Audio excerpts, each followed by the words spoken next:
By the time Kalubi returned to the land over which he had charge, Azuba had loaded the oxen with the plowshares and pruning hooks and the remaining sacks of grain from last year's harvest.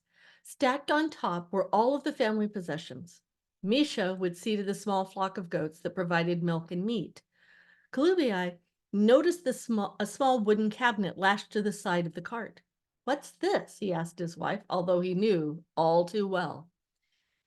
We can't leave our household gods behind." He untied the box. "Have you learned nothing in these past weeks?" Ignoring her shriek, he heaved the container against the wall of his empty hut. The cabinet burst open, spilling clay idols that smashed on the ground. He caught her by the arm before she could run and go after them. "They're useless, woman, worse than useless." He took the rod from Misha and prodded the oxen. "Now let's go. We'll be fortunate if we reach Goshen before nightfall." Others were heading for Goshen. Even Egyptians were among those with their possessions on their backs or loaded in small carts. Squalid camps had sprung up like thistles around the outer edge of the Hebrew villages. Kalubi avoided them and went into the villages themselves, seeking information about the placement of the tribe of Judah. They camped away from everyone. On the third day, he approached a gathering of old men in the middle of the village, knowing they would be the elders and leaders. Several noticed his approach and studied him nervously. "I am a friend come to join you." "Friend? I don't know you." The elder glanced around the circle. "Do any of you know this man?" There was a rumble of voices as the others agreed that Kalubi was a stranger to all of them. Kalubi came closer. "We are connected through my ancestor Jephthah, a friend of Judah, son of Jacob. Our people followed your family from Canaan during the great famine. We were your servants for a time." "What's your name?" "Kalubi."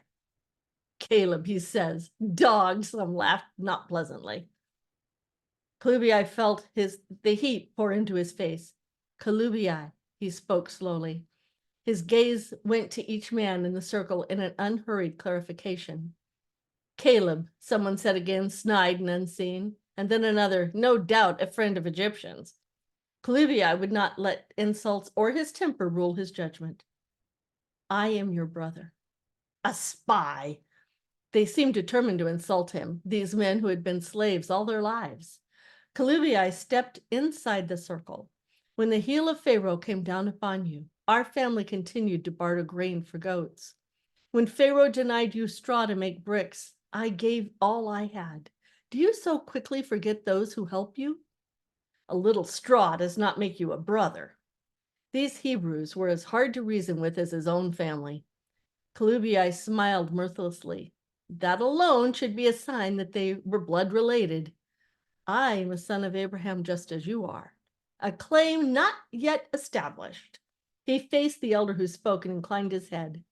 "I am descended from Abraham's grandson Esau and Esau's eldest son, Eliphaz." Another snorted, "We have no commerce with Esau's spawn. See how red his face is? Eat him." Kalubi's hackles rose. How did they come to be so proud of Israel, the trickster, who cheated his brother Esau out of his birthright?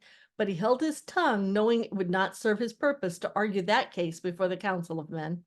Besides, Israel might have been a deceiver, but Esau had been less than wise. Someone laughed. "He has no answer to that." Kalubi turned his head slowly and stared into the man's eyes. The laughter stopped. "We are sons of Israel." The elder spoke quietly this time, his words fact, not insult. Did they think he would back down? "I am a son of Abraham, who was called by God to leave his land and go wherever God would take him." Is he speaking of Abraham or himself? The dog thinks he's a lion. Kalubi clenched his teeth. As Abraham was called out of Ur, so we too have been called out of Egypt. Or do you think Moses speaks his own words and not the words of God? Kalubi might not be as pure in blood as they, but his desire to be counted among God's people went far beyond blood. It came from the very heart and soul of him. Could these men say the same when they bowed down and worshiped one day and rose up in rebellion the next? The old man assessed him. Kalubi felt a prickling of apprehension. Finally, the elder held out his hand. "Sit. Tell us more." Kalubii accepted the invitation. The others in the circle watched him closely, mouths tight, making it clear a hearing was not a vote of trust. He must choose his words carefully so he would not offend anyone. You have good reason to be suspicious of strangers. Every time the Lord your God sends his prophet Moses to Pharaoh and another plague strikes, Pharaoh hates you all the more. We have had more trouble since Moses came out of the desert than we had before. Surprised, Kalubii glanced at the man who spoke. What Moses says comes to pass. This is proof he is what he says he is, a messenger from God. He brings more trouble upon us, the Israelite insisted. Kalubii might as well be talking to his father and brothers. Your animals survived the pestilence. Did any of you suffer boils? The hail and fire did not touch your lands. The God of Abraham is protecting you, and you want that protection for yourself. Isn't that the real reason you've come here and tried to worm your way into our tribe? It's not your protection I seek. Clearly, some sitting in their council did not believe in the God who was fighting for their salvation. You have as little power in yourself as I have. Kalubii drew a slow breath and focused his attention on the elder who had invited him to sit. Here at least was a reasonable man. I am a slave of Egypt. All my life I've worked for taskmasters, and all my life I have dreamed of freedom. And then I heard that the Nile had been turned to blood, and I went to see for myself. I saw frogs as well, by the thousands coming up from the river into Thebes. Then gnats and flies by the millions. I saw oxen drop dead in harnesses because my neighbors did not heed the warning and bring their animals inside. Members of my family suffered from boils just as the Egyptians did. And a few days ago, from the window of my hut, I watched the wheat fields in which I've toiled for months, beaten down by stones of water and set aflame by spears of fire from heaven. At least they were all silent now, all eyes upon him, though some most unfriendly. I believe Moses. Every plague that has come upon the land of Egypt weakens Pharaoh's power and brings us closer to freedom. The God who promised to deliver you has come, and he has shown he has the power to fulfill his word. He looked around the circle of elders. He shook his head, no, I intend to be counted among his people. Some grumbled, intend? Such arrogance. Honesty, not arrogance. Why bother to speak to the council at all? I want to be shoulder to shoulder with you and whatever lies ahead, not nose to nose. Others said, what did it matter if this Edomite and his family camped nearby? Hundreds of other people, Egyptians included, had put up tents around the village. What did one more man and his family matter as long as they brought their own provisions with them? Besides, wouldn't having such members around them afford a hedge of protection if Pharaoh sent his soldiers? They talked among themselves, argued, worried, fretted. Kalubii sat and listened, measuring these men with whom he would be aligned. He had expected the Hebrews to be different. Instead, they reminded him of Jerahmeel and his younger brothers squabbling and carping, assuming and fearing the worst would happen. One would think they wished Moses had never been sent to Pharaoh to demand that slaves be released. One would think it would be better to go on making bricks for Pharaoh than to risk even the hope of freedom. Was it not a mighty God directing events that would open the way to salvation? The old man, Zimri, watched Kalubii, his gaze enigmatic. Kalubii looked into his eyes and held his gaze, wanting the elder to know his thoughts. I am here, Zimri. These men can ignore me, but neither they nor you will drive me away. It was hours later and nothing decided when the men began to disperse. God was ever on their lips, but clearly they did not trust the signs nor the deliverer. When Kalubii rose, he saw Misha waiting for him in the shadows between two huts. Smiling, he headed toward him. Caleb. Hackles rising, Kalubii turned to face three men he knew to be his enemies. He remembered their names, Tobias, Jacob, and Napeg. It was always wise to identify your enemies. Jacob raised his hand, pointing at him. You don't belong among our people. Let him alone among our elders. I came to make a petition. Your petition has been rejected. They spoke boldly now that the others were gone. I will wait to hear what the entire council has to say. Not that it would make any difference. He was here to stay whether they liked it or not. We say, Caleb, stay outside the boundaries of our village if you know what's good for you. We don't want outsiders among us. They walked away. They called you a dog, father. Yes. They had cast him among those wretched animals that lived on the outskirts of settlements, living off the scraps from garbage heaps. He saw the shame in his son's eye, anger flaring in his youthful confusion.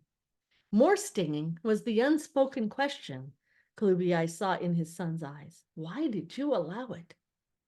They don't know me yet, son. They insult you, Misha's voice trembled with youthful fury. A man who gives in to anger might as well burn his house down over his head. He could swallow his pride when his family's survival was at stake. Misha hung his head, but not before Kalubi had seen the tears building. Did his son think him a coward? Time would have to teach the truth. A wise man picks his battles carefully, my son. Kalubi put his arm around Misha and turned him toward their camp on the outer edges of the village. If they call me Caleb, so be it. It will be a name of honor and courage. The family remained on the periphery of the villages of Judah, but Kalubi stayed close whenever the council met and therefore heard whatever news came at the same time as the Judeans did. And news did come by way of Levite messengers from Moses and his brother Aaron. Pharaoh had hardened his heart again. Another plague was coming. It would not touch Goshen, but would lay waste to Egypt. We must go back and warn your father and brothers. Kalubi knew what his wife really wanted was to go back, to be away from these Hebrews who would not speak to her. I warned them already. We will wait here and make a place for them. What makes you so sure they'll come? They aren't fools, Azubah. Stubborn, yes. Frightened, as I am. No, we remain here. I left my words like seeds. When they've been plowed under and more plagues rain down upon them, what I said will take root and grow. The next morning he went to the edge of Goshen and watched the clouds of locusts come. They darkened the sun. The noise was like a rumbling of chariots, like the roar of fire sweeping across the land, like a mighty army moving in battle. The locusts moved like warriors, never breaking ranks, never jostling each other. Each moved according to the orders of the commander, swarming over the walls, entering houses through the windows. The earth quaked as they advanced and the heavens trembled. The ground undulated black. Every stalk of wheat and spelt, every tree was consumed by the advancing horde God had called into battle. It won't be long now, Kalubi thought, watching the road for his father and brothers. Kantz came alone. Jerahmeel rages against the God of the Hebrews for destroying the last of his crops. And father? You know father can't leave without his eldest son. And Jerahmeel will not come because it was I who suggested it. He is the fool. You did not suggest, Kalubi. You commanded. Your manner did not sit well with our brothers. Kenneth smiled. Since I am the youngest, it matters not what I think or whom I follow. You're wrong about that, my brother. You've shown courage by coming of your own free will rather than bending to the will of those older and fiercer, but far less wise than you. He looked toward the west. If Pharaoh does not let the Hebrews go, there will be another plague and another. Jerahmeel will change his mind. Trading and bartering for goatskins, Kalubi enlarged his tent enough to shelter his brothers and their families when they came. Another plague did come, one of darkness upon the land of Egypt. But when Moses and Aaron returned to Goshen, they brought ill tidings of Pharaoh's fury. He would not allow the people to go with their flocks and herds, and he had threatened Moses that if Pharaoh ever saw him again, he'd kill him. When Kalubi stood on the outer edges of the Jewish congregation and heard the instructions given by Moses' messenger, he knew the end was coming. He returned to his camp and told Azubah he must go back and bring their father to Goshen. You must stay here with her, Kenaz, and keep the camp secure. Now that all the darkness has lifted from Egypt, others will come seeking refuge among the Hebrews. Hold our ground against them. Hastening to his father's house, he found his older brothers and gathered their families. Another plague is coming, Kalubi was thankful the locusts and darkness had made them willing to listen. I heard with my own ears that the firstborn sons will die in every family in Egypt, from the oldest son of Pharaoh who sits on the throne to the oldest of his lowliest slave. Even the firstborn of the animals will die. Everyone looked at Jerahmeel, and he paled. Jerahmeel looked at Kalubi with new respect. You came back to save my life? We are brothers, are we not? But it is not only your life I want spared, Jerahmeel. I want those of your firstborn son and the firstborn of all my brothers. Remember every firstborn son. Hezron stood. We will return to Goshen with Kalubi. Our animals are all dead. What little grain we had hidden away for sustenance was eaten by locusts. There's nothing to hold us here. They journeyed to Goshen willingly, setting up tents close to Kalubi's camp. He called them together as soon as they were settled. Listen to what the Lord instructed Moses. Each family is to sacrifice a year-old lamb or goat without defect.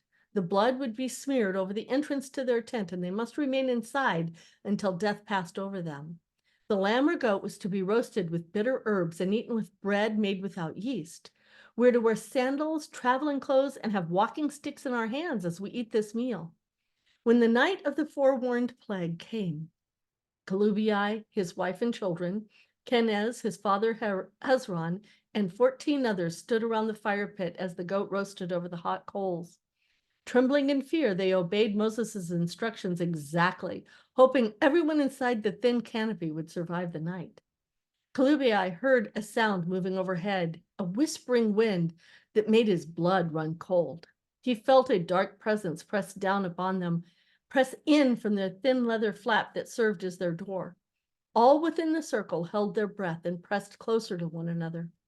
Kalubi shoved Misha and Jerahmeel into the center of the family circle. You die, we all die. Jerahmeel looked around confused and shaken. When screams rent the cold night air, Azubah grasped Kalubi's robe and hid her face in its folds while their sons hugged close around him. A man screamed and everyone in Kalubi's shelter jumped. We're all gonna die, someone began to weep. We won't die, Kalubi spoke with a confidence he was far from feeling. Not if we put our faith in the unseen God. Jerahmeel held his oldest son by the shoulders, keeping him close. We've only goatskin to cover us, Kalubi, while the Hebrews have mud brick huts and doors. Something is out there. Fear grew in the room, fanned by more screams from outside. The children whimpered. The circle tightened. We must follow the instructions, Kalubi cut meat from the goat and strove to keep his voice calm. See to the bread, Azubah. She rose to obey. How can you expect us to eat at a time like this? Because the God of Abraham demands it. Kalubi held out a slice of goat meat to his father. Hezron took it. Give thanks to the God of Abraham for his protection from this plague of death. Kalubi swallowed his fear and forced himself to eat the Passover meal. Tomorrow will bring freedom. And that's the end of part 2.